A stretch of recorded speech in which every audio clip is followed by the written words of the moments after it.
Mercy ഇരിക്കെ. Mercy, ഞാനിവിടെ join ചെയ്ത് അന്ന് മേഴ്സിയെ കണ്ടത് തൊട്ട് ആലോചിക്കുന്നതാ. മേഴ്സിയോട് ഒരു കാര്യം പറയണമെന്ന്. ജീവിതത്തിന്റെ തുടക്കത്തിൽ തന്നെ മേഴ്സിയുടെ സോറി മേഴ്സിയുടെ പങ്കാളി മേഴ്സി ഒറ്റയ്ക്കാക്കി. എന്റെ ജീവിതത്തിലാണെങ്കിലോ ഇതുവരെ ഒരു പങ്കാളി ഉണ്ടായിട്ടുമില്ല. ശരിക്കും നമ്മുടെ രണ്ടുപേരുടെയും ഹൃദയത്തിൽ ഒരു ശൂന്യതയുണ്ട്. സ്നേഹം അങ്ങോട്ടും ഇങ്ങോട്ടും കൈമാറി ആ ഹൃദയത്തിൽ നമുക്കൊരു കൂട് കൂട്ടാം. കൂട് വേണ്ട, വീട് മതി. സാർ എന്തിനാ വിളിപ്പിച്ചത്?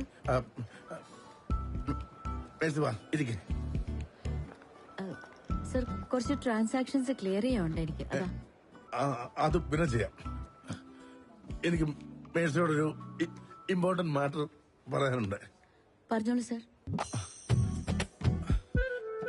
നമ്മുടെയൊക്കെ ജീവിതത്തിലെ കുറെ കാലം ശൂന്യതയിലാണല്ലോ, അല്ലെ? ശൂന്യ? എനിക്ക് മനസ്സിലായില്ല. മനസ്സിലായില്ലേ? ഇല്ല. നമ്മളീ ഹൃദയത്തിലാണല്ലോ വീട് പണിയുന്നത്. അപ്പൊ ഇങ്ങനെ വീട് പണിതിങ്ങനെ വരുമ്പോ മേഴ്സിക്ക് വീട് പണിയാൻ ഞാനൊരു ലോൺ തരട്ടെ. ലോണോ? എനിക്കൊരു വീടുണ്ടല്ലോ. അല്ല, നമ്മുടെ ബാങ്കിൽ പുതിയൊരു സ്കീം വന്നിട്ടുണ്ട്. ഈ അക്കൗണ്ടന്റ്മാർക്ക് ലോൺ വേണമെങ്കിൽ അപ്പൊ കൊടുത്തോളാം. അതുകൊണ്ട് വിളിപ്പിച്ചതാ. ലോൺ വേണമെങ്കിൽ ഞാൻ പറഞ്ഞോളാം. ഞാൻ പോട്ടെ. ആയിക്കോട്ടെ. മേഴ്സി, അതെ, ഈ ലോണിന്റെ കാര്യം വേറെ ആരും അറിയണ്ട. ഇത് അക്കൗണ്ടന്റ്മാർക്ക് മാത്രമുള്ളൊരു ലോണാ. അതാ. എന്നാ പോയിക്കോളൂ.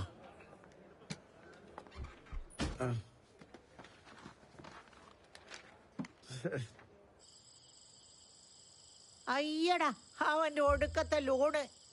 ഇവന്റെ എഴുത്തുകുത്തും കാണാപ്പിടുത്തവും കണ്ടപ്പോഴേ ഞാൻ ഓർത്തതാ.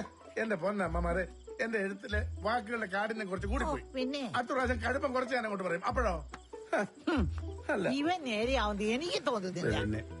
അതിനുള്ള കഴിവ് ഇവനില്ലെന്നേ. എന്റെ അമ്മച്ചി, ഈ സ്വിച്ച് ഇടുന്ന പോലാണോ പ്രേമിക്കുന്നേ?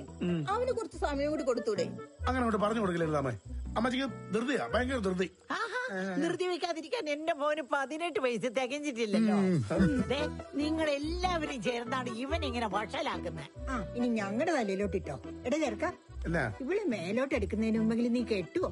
ഏത് നിമിഷം എന്ന് പറഞ്ഞോണ്ടിരിക്കുവോ ഒരുത്തി. ആഹാ, നിന്റെ 2 വശത്തോട്ടൊന്ന് നോക്കിയേ. ചുറ്റും മാലാഹന്മാരുടെ ചിറക് കണ്ടു തുടങ്ങി.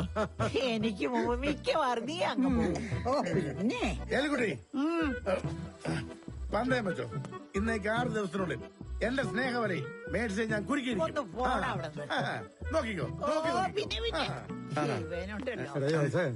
എന്നാ നീ അവളെ കുരുക്കി അവസാനം നീ കുരുങ്ങാതെ നോക്കിക്കോ. പ്രായം എത്രയെന്ന് വല്ല ബോധം ഉണ്ടോടാ നിനക്ക്? ശരി, പോട്ടെ കുഞ്ചക്ക ബാബാ, ഉപദേശിക്കാൻ വന്നേക്കുന്നു. പേടിക്കണ്ട, കാര്യങ്ങളൊക്കെ നടക്കും. പ്രേമിക്കാനാണെങ്കിൽ മിനിമം ധൈര്യങ്കിലും വേണം. ഇവനതൊന്നുമില്ല. ദാണ്ട വരുന്നു. ചെല്ലട്ടെ. ദാണ്ട വരുന്നു, ഞാനും വരുന്നു. ഈ ചെറുക്കനെ കൊണ്ട് തോറ്റു.